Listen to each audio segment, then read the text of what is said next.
vessels of the heart. From the beginning of aorta, it has name bulbous aorta. We can see right coronary artery and left coronary artery. Right coronary artery, arteria coronaria dextra, it surrounds right body of the heart, goes to diaphragmatic surface, and here it gives ramus interventricularis posterior. And left coronary artery, arteria coronaria sinistra, it subdivides into two branches. Ramus interventricularis anterior, which makes anastomosis with posterior branch, and ramus circumflexus. And ramus circumflexus surround left body of the heart and anastomosis with right coronary artery. That is why we have two anastomoses and two rings in horizontal plane between left coronary artery, ramus circumflexus, and right coronary artery, and in vertical plane between ramus interventricularis anterior from left coronary artery and ramus interventricularis posterior from right coronary artery. And all another branches for atriums, for ventricles, for papillary muscles start from these two arteries.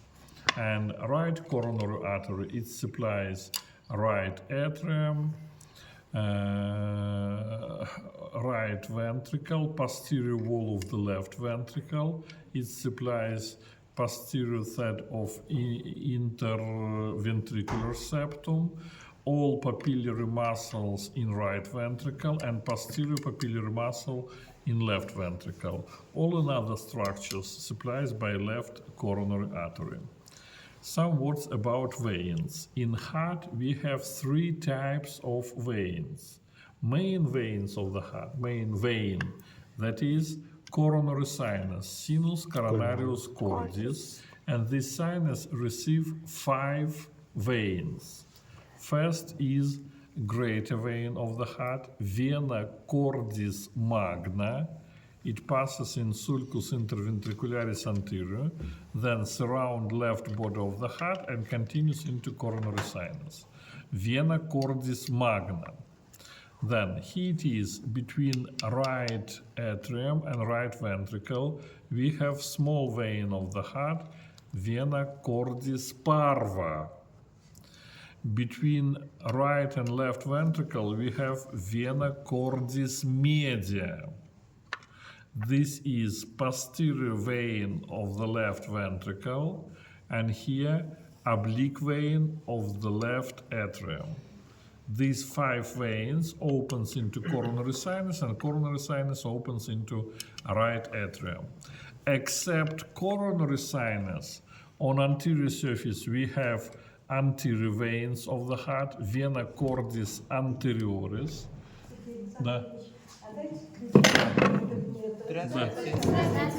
And last, these anterior veins directly opens into right atrium, and smallest veins of the heart, vena cordis minima, the same opens into right atrium, very small veins. That is all about vessels. Then we try to see in preparate, and now I want to explain some words about topography of heart. That is sternum. This is clavicle, like usually first rib, second, third, fourth, fifth, sixth, and seventh. And here it is clavicle. First, second, third, fourth, fifth, sixth, seventh. Topography of heart. Superior body of the heart is at the level of cartilages of the third ribs, that is the third rib. Right body of the heart start from third costal cartilage and descend to fifth costal cartilage, 1 or 2 centimeters laterally from the right body of the heart. Then, this is fifth rib, here it is fifth, this is mid-clavicular line, and this is fifth intercostal space, and here it is apex of the heart, apex is in fifth left intercostal space, 1.5 centimeter medially from mid-clavicular line. Clear it is. And now, inferior body of the heart, it starts from cartilage of the fifth right rib and goes to the apex, and left body of the heart starts from cartilage of the third left rib and goes to the apex. They are borders of the heart. You can see that most part of the heart is on the left side. Now, projection of valves. How many valves in heart? 2.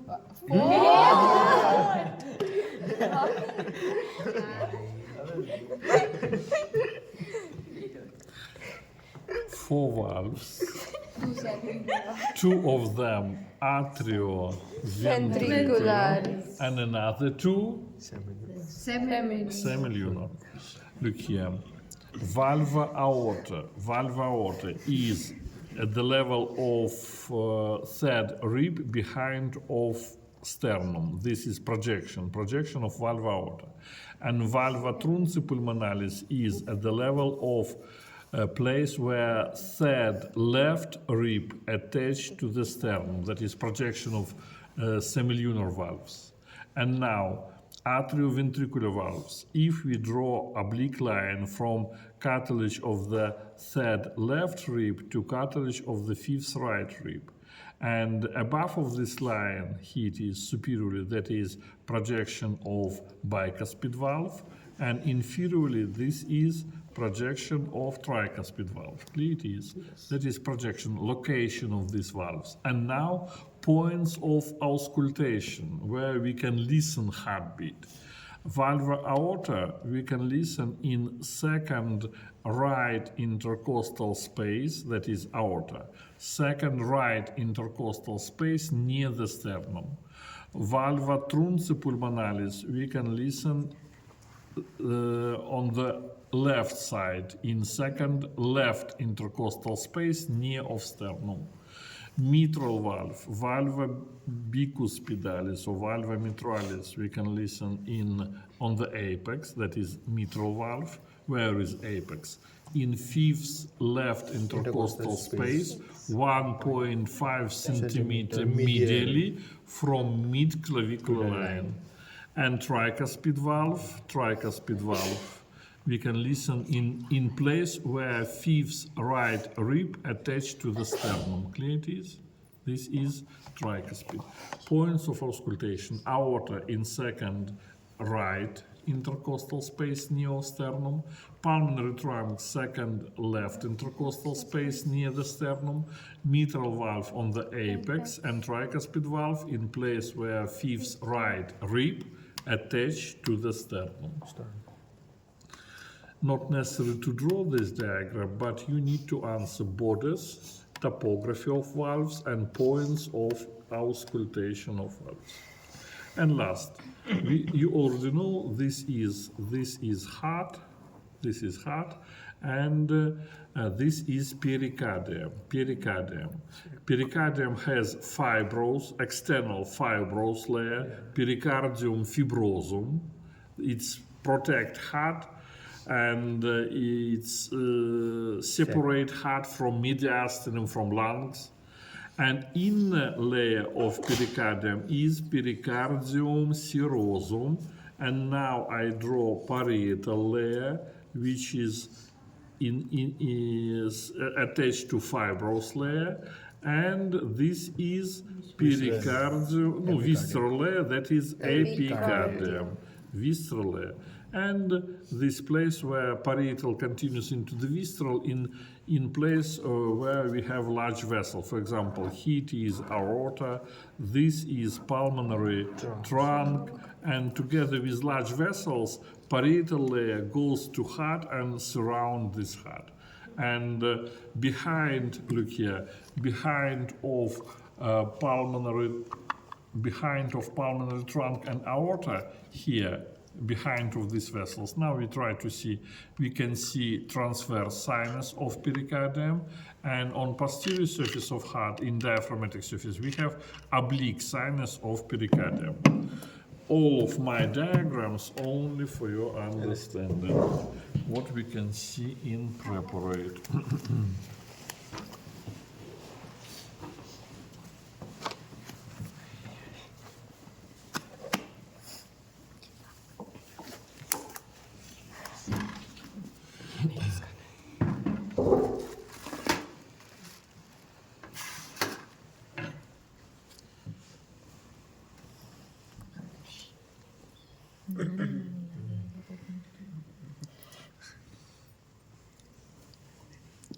This is pulmonary, here it is pulmonary trunk. It starts from right ventricle. This is what? Aorta. And behind of pulmonary trunk and aorta, this place that is transverse sinus, sinus transversus pericardii. Then this is right coronary artery, arteria coronaria dextra, and this is left coronary artery, only 1.5, maybe 2 centimeters. And after that, left coronary artery gives 2 branches, ramus interventricularis anterior and ramus circumflexus. Oh, this is ramus circumflexus, this is ramus marginalis. It goes to pulmonary surface of the heart. And this one is right coronary artery.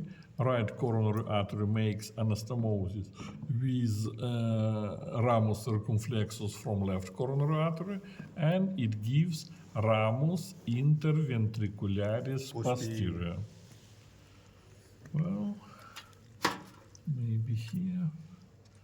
This is right coronary artery, start from bulbus aorta, and should be here, not very clear to see, only this place that is left coronary artery, and here ramus interventricularis anterior and ramus circumflexus. This is ramus interventricularis posterior. That is all what we can see in this heart. That is pulmonary trunk. Here it is. This is aorta. That is right auricule. This is superior vena cava.